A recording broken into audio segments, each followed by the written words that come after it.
एक बेहद गरीब आदमी जो गली गली घूमता था एक सांप लेकर, एक बीन लेकर।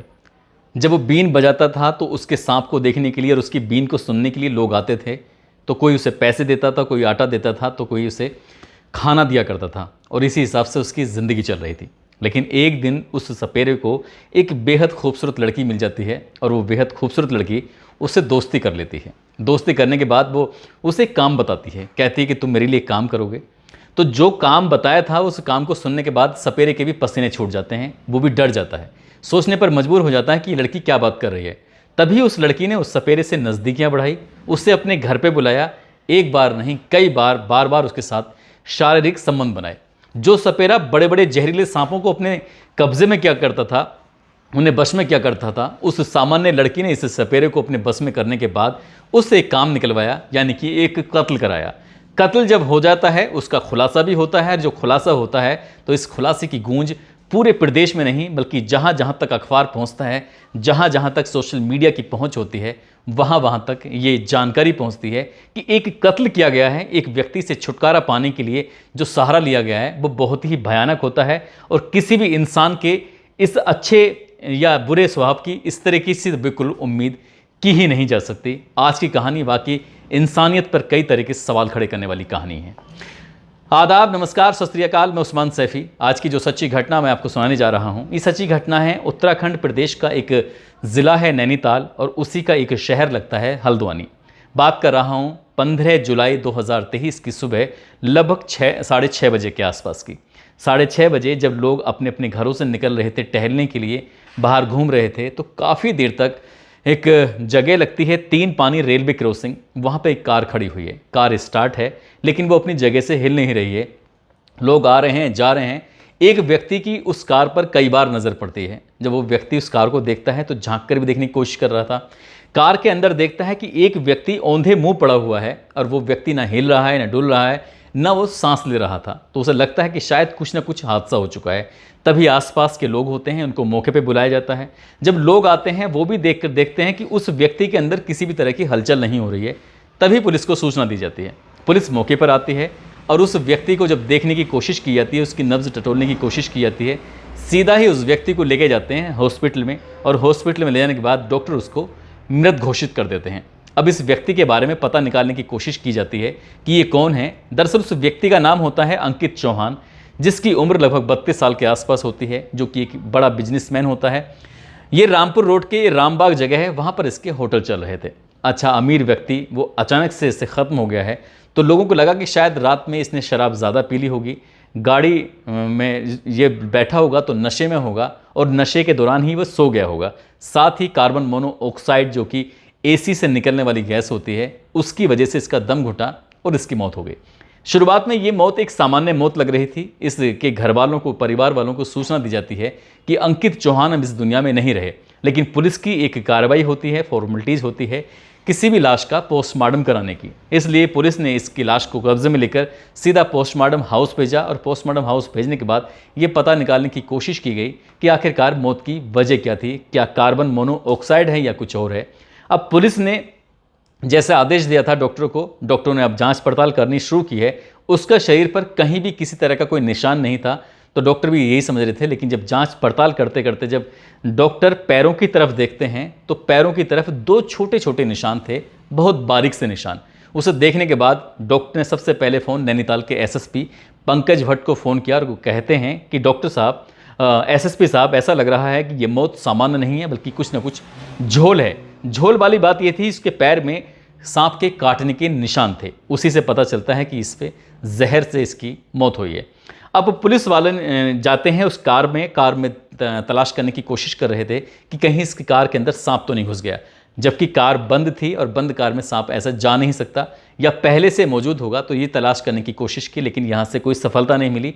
अब पुलिस जब ये सांप नहीं मिलता है, डॉक्टर फिर से एसएसपी को फ़ोन करके कहते हैं कि सांप ने एक जगह नहीं बल्कि दोनों पैरों में काटा है। तो ये बात पुलिस को बड़ी अटपटी लग रही थी कि एक ही सांप ने 2 जगह काटा है, आखिरकार ये वजह क्या है। तब एसएसपी ने जांच के आदेश दिए। कई टीम बनाई जाती हैं, अब चाहे वो सर्विलांस की टीम हो या फिर जांच करने वाली या और कोई टीम हो, यहाँ पर पहुँचती है पुलिस की टीमें, और पुलिस की टीमें आने के बाद अब जांच पड़ताल में जुट जाती हैं। यहाँ पर आकर जो इस इलाके के सीसीटीवी कैमरे थे उनको खंगाला जाता है ये देखने के लिए कि आखिरकार 3 पानी रेलवे क्रॉसिंग के पास ये कार पहुँचती है तो कैसे पहुँचती है। तो ये रात के किसी वक्त एक कार यहाँ पर आती है, उसके बराबर में खड़ी होती है 2 से ढाई मिनट के आसपास। और जब 2-2.5 मिनट के आसपास कार खड़ी होती है, कुछ हलचल होती है, तो पुलिस को कुछ शंका जो थी अब धीरे धीरे यकीन में बदलने लगी। अब इस अंकित चौहान की जो मोबाइल था उसकी चाहे वो लोकेशन हो या CDR हो, उसका जब निकलवाने की कोशिश की तो पता चलता है कि एक महिला है जिसका नाम होता है माही उर्फ डोली आर्या, जिसके संपर्क में ये बहुत ज़्यादा होता है।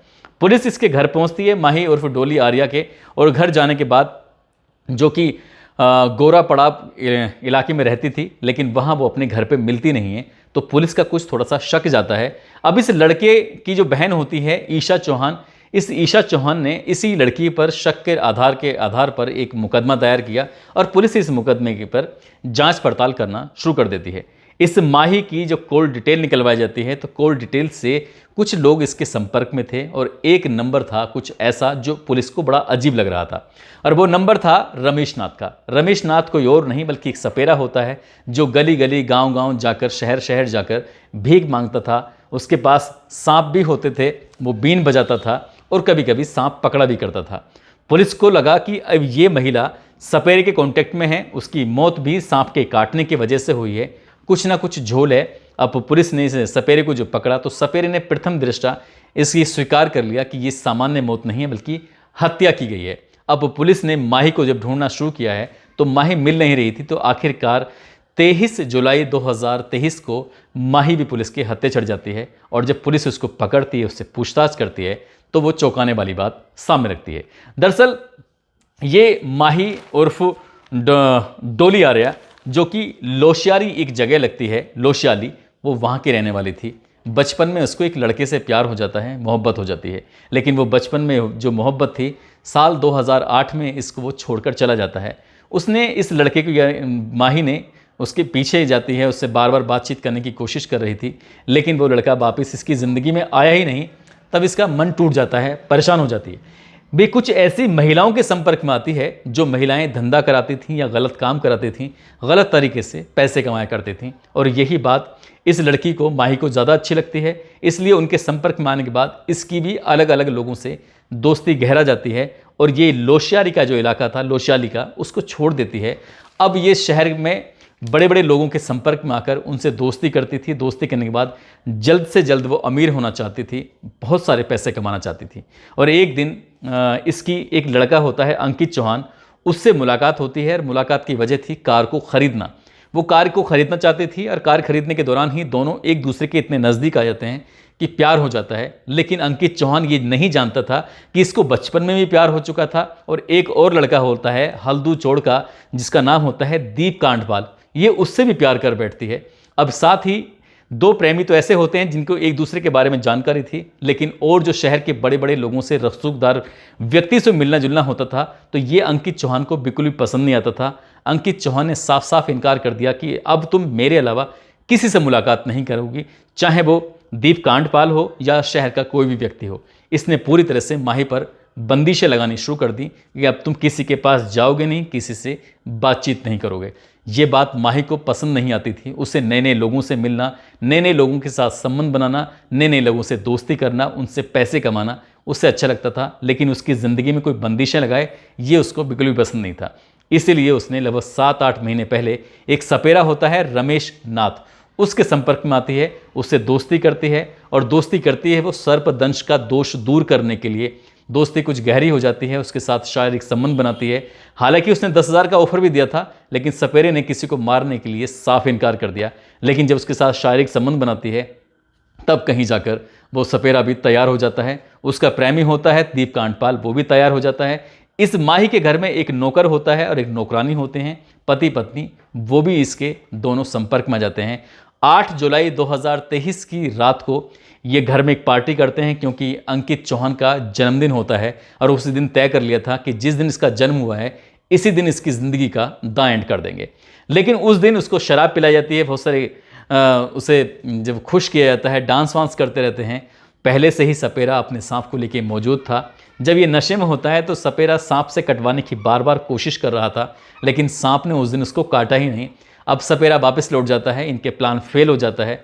इस व्यक्ति को, अंकित चौहान को, इसकी जानकारी ही नहीं थी कि इन लोगों ने रात उसकी जान लेने की कोशिश की है। उस रात जब फेल हो जाते हैं तो 14 जुलाई 2023 की रात को एक बार फिर से उसे बुलाया जाता है, और बुलाने के बाद फिर ये घर में पार्टी वार्टी करते हैं। पार्टी करने के बाद आज कोई और नहीं था, सिर्फ दोनों थे, अंकित चौहान, माही उर्फ डोली आर्या। ये पार्टी वार्टी करने के बाद रात के 8 बजे के खूब सारी शराब पीते हैं। इसी बीच में वो पानी देती है, पानी में वो नशीली चीज़ दे देती है, और नशीली चीज़ देने के बाद उससे कहती है कि अपने प्रेमी से, यानी कि जो इसका दीप कांटपाल होता है, उसको बुलाती है। नौकर घर में होता ही है, सपेरे को बुलाया जाता है, और उसके बाद उसके दोनों पैरों में जानबूझकर कोबरा से कटवा दिया जाता है। जैसे ही वो काटता है, काटने के बाद अब ये बिल्कुल इत्मीनान कर लेते हैं। ये बताया जाता है, ये स्वीकार करते हैं कि जब पहले पैर में काटा जाता है, अगर पहली बार ही कटाते तो शायद मौत हो जाती है, और पुलिस को इस बात का शक भी नहीं होता। लेकिन उन्हें लगता है कि इसके शरीर की जो मूवमेंट था कुछ हिल डुल रहा है, उन्हें लगता है कि एक बार के काटने से मरा नहीं है, इसलिए दोबारा कटवाया जाता है। एक ही सांप जब 2 बार काटता है तो पुलिस का शक, डॉक्टरों का शक इसी बात पर गहरा जाता है, और गहराने के बाद तब ये इसका हत्या हो जाती है। हत्या के बाद इसकी लाश को ठिकाना लगाने की कोशिश करते हैं। इसकी लाश को एक गाड़ी में रखते हैं, उसी की जो खुद की गाड़ी होती है, जो भुजिया घाट जाती है, और भुजिया घाट से गोलापार जाती है, और गोलापार से 3 पानी रेलवे स्टेशन के पास जाने के बाद उस कार को वहाँ छोड़ देते हैं। इसकी लाश वहीं रहती है। एक और कार आती है, और कार आने के बाद जो लाश लेकर आए थे जिस कार में बैठकर, उस दूसरी कार से बैठकर वहाँ से निकल जाते हैं। इनको लगता है कि इस घटनाक्रम का कभी खुलासा नहीं होगा। माही उर्फ डोली आर्य जो होती है, वो इसकी हत्या करने के लिए कई महीने से लगातार टीवी पर या फिर मोबाइल में कुछ ऐसे शोज़ देख रही थी जिससे ये पता चल सके कि आखिरकार किसी की हत्या करें तो कैसे करें, कैसे बचा जा सकता है। लेकिन कहते हैं कि क्राइम को कितने भी शातिर तरीके से क्यों ना कर ली जाए, क्राइम कभी छुपता नहीं है, और इस कहानी में भी ऐसे ही होता है। ये एक गरीब घर की लड़की जो अमीर बनना चाहती थी, अलग अलग लोगों से संबंध रखना चाहती थी, और ये संबंध इस अंकित चौहान को पसंद नहीं थे, इसलिए इसने इसका हत्या कराकर इसको हमेशा हमेशा के लिए चैन की नींद सुला दिया। लेकिन शायद अब कभी माही चैन की नींद सो नहीं पाएगी। आगे की भविष्य में जितनी रातें होंगी वो शायद सलाखों के पीछे गुजरेंगी। एसएसपी पंकज भट्ट कहते हैं कि इस महिला ने इतना शातिर तरीके से काम किया है कि सामान्य आदमी इस बारे में सोच भी नहीं सकता। इसको पुलिस कड़ी से कड़ी सजा दिलाने की कोशिश करेगी। ये सैल्यूट भी बनता है एसएसपी नैनीताल को और वहाँ की पुलिस को, जिन्होंने एक ऐसे केस को खुलासा किया जिसकी कोई उम्मीद ही नहीं कर सकता है। दोस्तों, इस पूरे घटनाक्रम को सुनाने का उद्देश्य है किसी को परेशान करना नहीं है, किसी का दिल दुखाना नहीं है, बल्कि आपको जागरूक करना है, आपको सचेत करना है। आप जहाँ भी रहें अपना ख्याल रखें, सुरक्षित रहें। जय हिंद, जय भारत।